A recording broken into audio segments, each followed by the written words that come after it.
আসসালামু আলাইকুম। আমি আলামিন ভুইয়া আবারও চলে আসলাম আপনাদের সামনে। দেশ এবং দেশের বাইরে থেকে যারা আমার ভিডিওটি দেখছেন সকলকে ধন্যবাদ জানাচ্ছি। দর্শক, আজকে আমার আলোচ্য বিষয় হচ্ছে আমার আলোচ্য বিষয়ের হেডলাইন হচ্ছে বর্তমানে যারা দেশ পরিচালনা করছেন বা এই সরকারকে যারা সমর্থন করছেন তাদেরকে আমি একটি কথা বলতে চাই।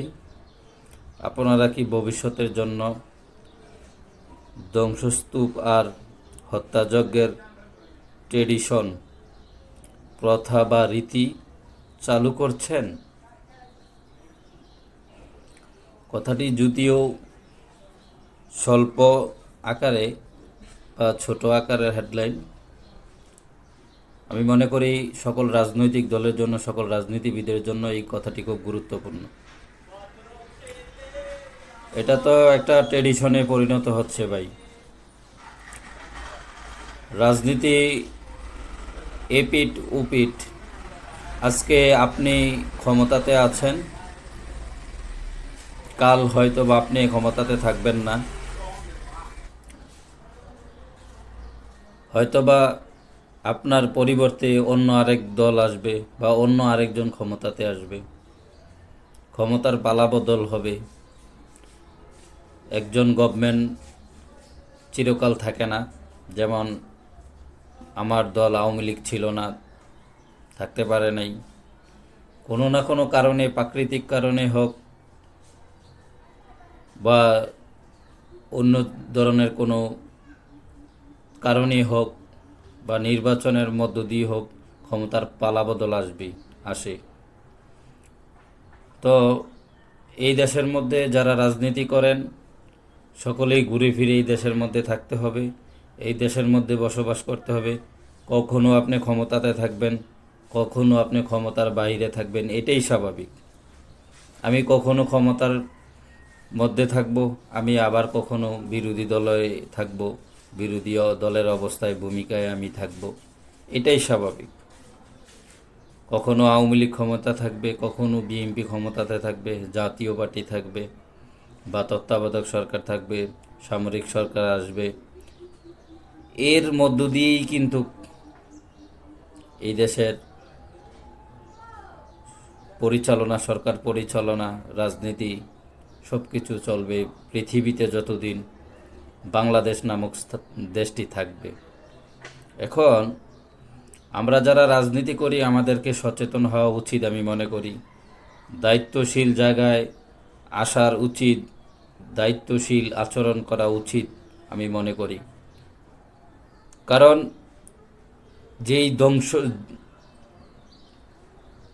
ধ্বংসলীলা চলছে, হত্যা, খুন, অত্যাচার, মামলা হামলা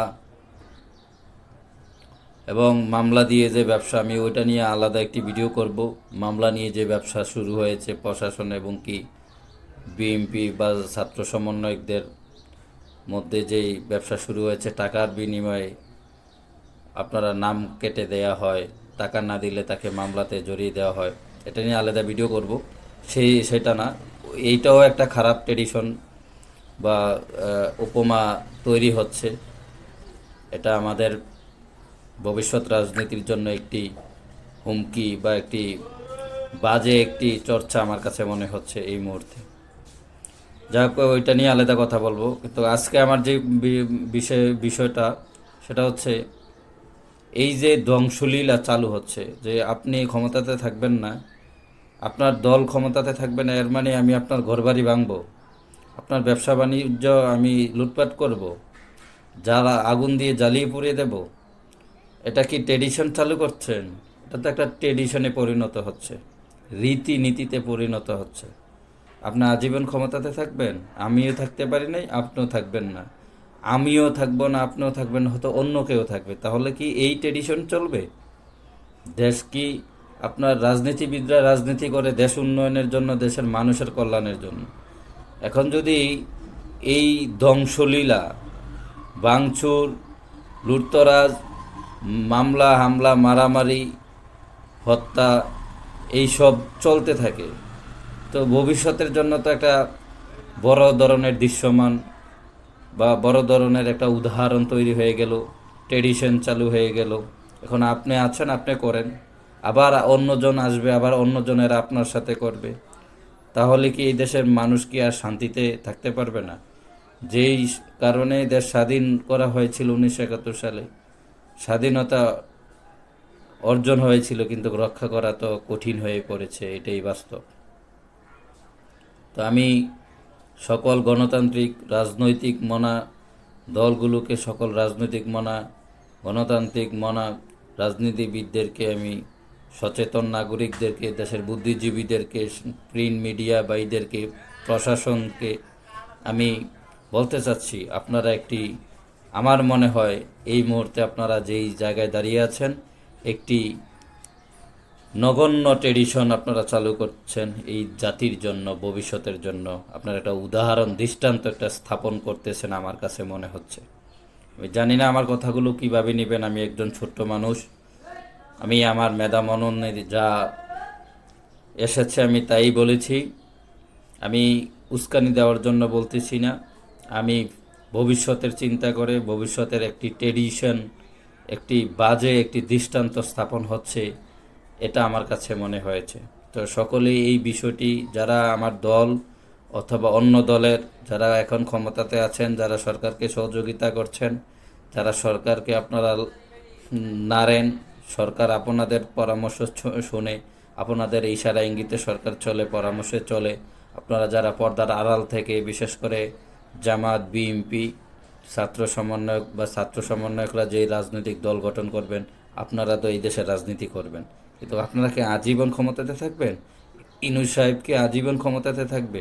তাহলে আপনারা যখন ক্ষমতাতে থাকবেন না, তখন আপনাদের পরিণতি কি হতে পারে এই ট্রেডিশনের কারণে? আপনারা ট্রেডিশন কি, আপনাদের বয়স তো এমন থাকবে না, আপনারা যুবক থাকবেন না, আপনাদের বয়সের বার্ধক্যজনিত পরিস্থিতি আপনাদেরকে মোকাবেলা করতে হবে। আপনারা যারা বৃদ্ধ, বয়স্ক, বয়োজ্যেষ্ঠ নেতৃবৃন্দের সাথে আওয়ামী লীগের এইসব কার্যক্রম করতেছেন, তাদের বাড়ি ভাঙচুর করতেছেন, ছাত্রলীগের নেতাদেরকে মারতেছেন, যুবলীগের নেতাদের মারতেছেন, আওয়ামী লীগের নেতাদের মারতেছেন, যারা আইন হাতে তুলে নিচ্ছেন, আপনাদের কথা অনুযায়ী আওয়ামী লীগ অপকর্ম করেছে, তো আপনারা যা করতেছেন তারা আপনারা কি করতেছেন? আপনারা তো একটা দৃষ্টান্ত স্থাপন করতেছেন, একটা ন্যাক্কারজনক, বর্বরচিত একটি অন্যায়, আপনার বিচার বহির্ভূত আপনারা একটি দৃষ্টান্ত, একটি ট্র্যাডিশন, রীতিনীতি আপনারা আগামীর জন্য স্থাপন করতেছেন। তো সকলে আমার এই কথাগুলো শুনে, আশা করি যদি কেউ আমার এই কথাগুলো শুনে ভালো লেগে থাকে তাহলেও জানাবেন, আর খারাপ লাগলে আমাকে অনেকে উপহাস করবেন, কমেন্টে এসে গালাগালি করবেন, হারিক দিবেন, আমার কোনো অসুবিধা নেই। এখন রাজনীতি করলে এই সুদিন দুর্দিন দুটা মিলেই রাজনীতি, এটা আমরা জানি, আমরা এটা মেনেই রাজনীতি করি।